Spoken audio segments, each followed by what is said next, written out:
परमेश्वर राय साहब, आप गंगाराम हॉस्पिटल में काम करते हैं, आप एक अनोखे ब्रिज में काम करते हैं आयुर्वेद और एलोपैथिक के, क्या आप इस विवाद को गैर जरूरी मानते हैं?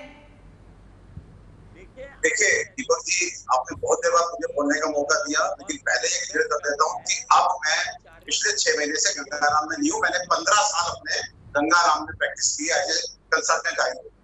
अब मैं आपको कुछ फैक्ट बताना चाहूंगा कि एक वर्ड होता है सुपीरियरिटी। ये जो हमारे एलोपैथिक डॉक्टर हैं या हमारी जो आईएमए संस्था है, ये इस सुपीरियरिटी कॉम्प्लेक्स जो एक कहना चाहिए कि उस फिनोमिनन से इतने ग्रसित हैं कि इनको बिल्कुल नागवार गुजरता है। इनसे कोई सवाल पूछ ले, अगर इनसे सवाल नहीं पूछ सकते। ये बिल्कुल कड़वा सच है कि इनसे सवाल पूछना इनको इतना नागवार गुजरा कि इन्होंने पूरे भारत में जो है तहलका मचा कर रख दिया। और सच बात यह है, कड़वी बात यह है कि ये आयुर्वेद को दोयम दर्जे का मानते हैं। इसमें कोई शक नहीं है, इसमें कोई भी हेजिटेशन नहीं है मुझे बोलने में। और दूसरा, ये सरकारों को भी इतना कंफ्यूज करते हैं कि ये जो प्रोटोकॉल जो बनाते हैं, ये मंत्री थोड़ी बनाता है, ये कोई सीएम थोड़ी बनाते हैं, ये पीएम थोड़ी बनाते हैं। इन्हीं अंग्रेजी डॉक्टर्स की राय से जो ये बनता है और इनके प्रोटोकॉल में इतनी कमियां हैं। मैं आज इस खुले मंच से बताना चाहता हूं कि इनके प्रोटोकॉल के कारण लाखों जाने गई, इनके प्रोटोकॉल के कारण करोड़ों लोगों को साइड इफेक्ट हुआ। अगर आयुर्वेद को आगे बढ़ा करके ये इस महामारी से भिड़ने में आयुर्वेद को पहली और दूसरी स्टेज में रखे, नेशनल चैनल पे ये कह रहे हैं कि जो इन्होंने प्रोटोकॉल बनाई है सरकार ने, कोई कैजुअलिटी ना गई है हमारे पास। मैं परमेश्वर जी आपसे ये पूछना चाह रहा हूँ, हमारे पास प्रिवेंशन।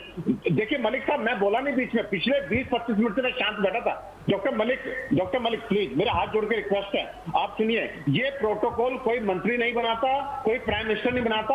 आप लोगों को आगे करके आप लोग उनको जो भी सजेशन देते हैं उसके आधार पे आपको इज्जत दे करके उसको साइन कर देते हैं। आप लोगों ने मिसगाइड किया, सरकारों को मिसगाइड किया, पूरे देश को मिसगाइड किया, ये प्रोटोकॉल गलत बनाया। और आप बात करते हैं एविडेंस बेस्ड, सरकार की प्रोटोकॉल गलत है। मलिक साहब बीच में बोलिए, मलिक साहब एक मिनट सुन लीजिए प्लीज। आप कहते हैं कि आयुर्वेद में एविडेंस नहीं है, आपके एविडेंस क्या है? हमारी जो साइंस है वो आज तक अकाट्य है।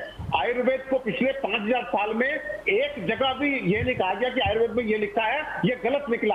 और आपने हाइड्रोक्सीक्लोरोक्विन फर्स्ट वेव में इंट्रोड्यूस की, ड्रग ऑफ चॉइस बना दी, अमेरिका तक ने इंपोर्ट किया, बाद में वो कहां गायब हो गई पता नहीं। आपको पता है कितने लाख लोगों को हाइड्रोक्सीक्लोरोक्विन से नुकसान पहुंचा है। फिर आपने इस वेव में आइवरमेक्टिन दिया, वर्ल्ड हेल्थ ऑर्गेनाइजेशन कह रहा है आइवरमेक्टिन मत दीजिए, लेकिन आप देते रहे। आपने फर्स्ट वीक में लोगों को 4-4 बार क्रोसिन खिलाई। बॉडी का अपना सेल्फ मैकेनिज्म है हीट जनरेट करके वायरस को खत्म करना। आपने बॉडी में वायरल लोड बढ़ाया, आपने देखा क्यों उनको हॉस्पिटलाइजेशन की जरूरत पड़ी, क्यों उनको ऑक्सीजन की जरूरत पड़ी। केवल फर्स्ट वीक में आपके गलत प्रोटोकॉल के कारण जो डॉक्टर्स ने सरकार को कहा, सरकार डॉक्टर नहीं होती, तो आपको ये एक्सेप्ट करना पड़ेगा। ना आपकी मेडिसिन एविडेंस भेज जाए, ना आपके रिसर्च एविडेंस भेज जाए, केवल और केवल सुपीरियरिटी कॉम्प्लेक्स से ग्रसित आप लोग हैं। आयुर्वेद को दोयम दर्जे का कहते हैं। और अगर आयुर्वेद में जड़ मजबूत ना होती, घर घर में आयुर्वेद ना पहुंचा होता, जन जन के पास आयुर्वेद ना होता, तो आयुर्वेद के अस्तित्व को आप खत्म करने में 1 सेकंड ना लगाते।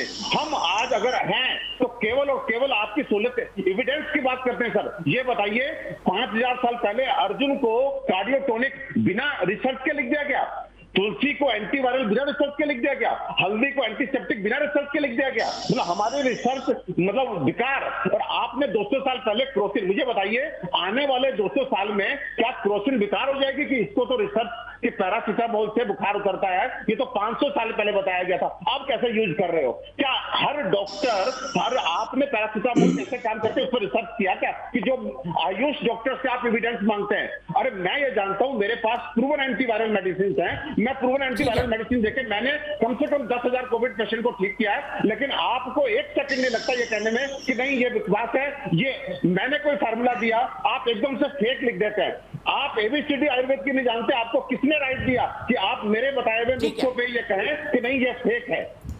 मलिक साहब देखिए दीपक जी, मैं इसमें डॉक्टर अरोड़ा 1 मिनट के लिए रुक के मैं आपको डॉक्टर राजन शर्मा के पास ले जाना चाहता हूं। डॉक्टर राजन शर्मा, आप लगातार हंस रहे हैं और मुझे ऐसा लग रहा है उनका आरोप सही है कि आप सुपीरियरिटी कॉम्प्लेक्स से ग्रसित है। आप जान लीजिए, कोई आप लोग एक बात पे भी टिक नहीं पाएंगे। मैं फिर कह रहा हूँ, बाबा ने अब शब्द बोले। डॉक्टर शर्मा मेरी बात का जवाब किसी भी विज्ञान को अब जब आप नहीं सोनी कह पूछ सकते नहीं गलत। रहा, क्या दूसरा, जवाब दूं? धर्म के साथ यही किसी लोगों भी को चिकित्सा भ्रमित पद्धति करना को है, धर्म के साथ। इसी चीज मलिक पे साहब, हम लोगों को धर्म के साथ ऑब्जेक्शन है। चिकित्सा डॉक्टर पद्धति टी.आर. को राय जोड़ना और डॉक्टर बिल्कुल राजन, गलत है। मैं आपका उसका क्या विरोधी विचार है हूं। इसके ऊपर? लेकिन आज एक नेशनल डॉक्टर चैनल पे ये अरोड़ा कहा जा एक रहा है कि मिनट रुक सरकार जाइए, की रवि बहुत मलिक गलत एक है। मिनट रुक जाइए।